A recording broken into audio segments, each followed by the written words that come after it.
warahmatullahi wabarakatuh.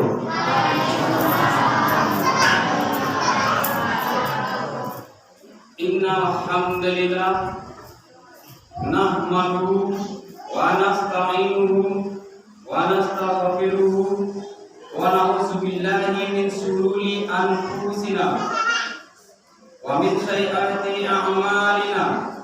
Wa may yahdihillahu fala mudilla lahu wa may yudlilhu fala hadiya lahu. Asyhadu an la ilaha illallah wa asyhadu anna Muhammadar Rasulullah. La nabiyya ba'da, amma ba'du. Bapak-bapak dan ibu-ibu serta pemuda dan pemudi kaum muslimin kaum muslimat, sidang jamaah sholat isya dan tarawih yang dirahmati Allah. Pertama-tama dan pertama sekali, marilah kita panjatkan puji dan syukur kehadirat Allah Subhanahu wa Ta'ala, karena berkat limpahan rahmat serta nikmat yang beliau berikan kepada kita, baik itu nikmat kesempatan maupun nikmat kesehatan. Seterusnya, dengan mengucapkan Allahumma shalli ala Sayyidina Muhammad wa ala ali Sayyidina Muhammad, tidak henti-hentinya dan tidak bosan-bosannya kita mengirimkan sholawat beserta salam kepada junjungan kita Nabi besar Muhammad sallallahu alaihi wasallam, yang mana beliau telah membawa umatnya dari alam kegelapan ataupun alam jahiliyah ke alam yang terang benderang seperti yang kita rasakan saat ini. Bapak-bapak dan ibu-ibu kaum muslimin kaum muslimat yang dirahmati Allah, pada pertemuan kita kali ini, karena berhubungan dengan bulan Ramadan atau bulan puasa, yang mana pada bulan Ramadan ini sekitar 1500 tahun yang lalu Nabi kita Nabi Muhammad SAW menerima wahyu yang pertama di dalam Gua Hira. Untuk itu kami hanya ingin menyampaikan bagaimana kondisi Nabi Muhammad saat menerima wahyu tersebut. Tapi sebelum kita menyampaikan bagaimana kondisi Nabi Muhammad saat menerima wahyu tersebut, terlebih dulu saya sampaikan, sebelum wahyu yang pertama itu diturunkan Allah Subhanahu wa Ta'ala langsung kepada Nabi Muhammad, perantaranya malaikat Jibril. Sebelumnya Nabi Muhammad sudah sering 1 hari, 2 hari, bahkan berhari-hari beliau pergi ke Gua Hira. Gua Hira itu beliau di sana bertahanus atau berdiam diri. Apa yang dilakukan oleh Nabi Muhammad dalam berdiam diri itu atau bertahanus tersebut?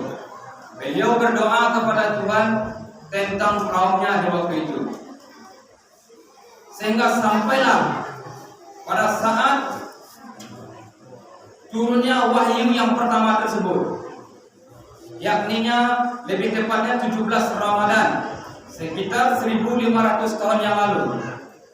Malaikat Jibril diperintahkan oleh Allah Subhanahu wa Ta'ala menyampaikan wahyu yang pertama. Beliau mendatangi Nabi Muhammad dan memperlihatkan sebuah surat kepada Nabi Muhammad. Kemudian malaikat Jibril menyuruh Nabi Muhammad untuk membaca surat tersebut. Apa jawab Nabi Muhammad? Saya tidak bisa membaca. Kemudian malaikat Jibril mendatangi kembali lagi Nabi Muhammad. Kali ini malaikat Jibril memegang tangan Nabi Muhammad. Jadi nyupatkannya tangan Nabi Muhammad dan malaikat Jibril mereka hanya suruh Nabi Muhammad membaca surat yang tadi beliau. Iqra, bacalah. Apa jawab Nabi Muhammad? Sekali lagi Nabi Muhammad menjawab, saya tidak bisa membaca. Dan untuk yang ketiga kalinya, malaikat Jibril mendatangi Nabi Muhammad. Kali ini beliau memegang sekaligus merangkul badan Nabi Muhammad sehingga posisi Nabi Muhammad itu bersedekap badan malaikat Jibril. Sehingga Nabi Muhammad juga agak kesusahan. Kembali lagi malaikat Jibril menyuruh Nabi Muhammad untuk membaca surat yang tadi. Iqra, bacalah. Dan seketika itu juga Nabi Muhammad langsung bisa membaca surat tersebut. Kalau tidak salah suratnya yang pertama kali turun itu surat Al-Alaq yang dibaca oleh Nabi Muhammad waktu itu ayat 1 sampai 5. Bismillahirrahmanirrahim. Iqra bismi rabbikal ladzi khalaq, khalaqal insana min 'alaq. Iqra wa rabbukal akram, dan seterusnya.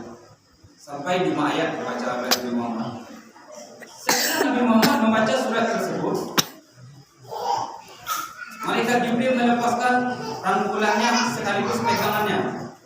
Seketika itu juga Nabi Muhammad merasa ketakutan. Dengan perasaan yang sangat takut, Nabi Muhammad keluar berlari dari dalam Gua Hira menuju ke rumah beliau.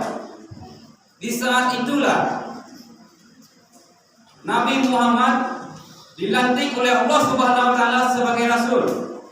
Terantara malaikat Jibril.